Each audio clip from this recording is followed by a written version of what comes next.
പ്രകാശമേ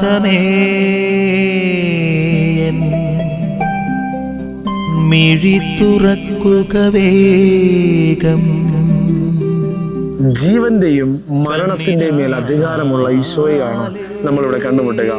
ജായറോസിന്റെ മകൾ, അവൾ മരിച്ചു കഴിഞ്ഞു എന്ന് പറഞ്ഞുകൊണ്ട് ഇനി കർത്താവിനെ ബുദ്ധിമുട്ടിപ്പിക്കണ്ട എന്ന് പറയുന്ന ഒരു പശ്ചാത്തലം അവിടെയുണ്ട്. ജായറോസ് മറ്റുള്ളവരൊക്കെ പറയുന്നുണ്ട് ഇനി ഈശോയെ ബുദ്ധിമുട്ടിപ്പിക്കേണ്ട എന്ന് പറയുമ്പോൾ സന്തോഷത്തോടു കൂടി ആ ഭവനത്തിലേക്ക് കടന്നു ചെന്ന് എല്ലാവരും മരിച്ചു എന്ന് കരുതിയ ബാലികയെ ഉയർപ്പിക്കുന്ന ഈശോ മിശിഹായെ നമുക്കിവിടെ കണ്ടുമുട്ടാൻ പറ്റും.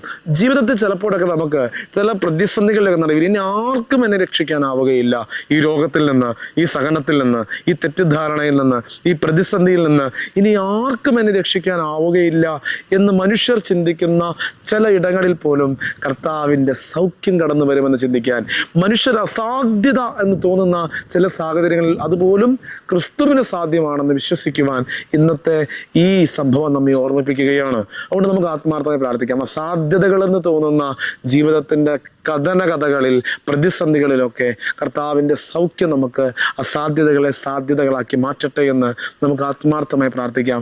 അതിന് കർത്താവിൻ്റെ സൗഖ്യത്തിന് വേണ്ടി നമുക്കെപ്പോഴും കർത്താവിൻ്റെ സന്നിധിയിൽ നമ്മുടെ കരങ്ങൾ ഉയർത്താം. ആമേൻ. നിൻ വഴിയേ നടക്ക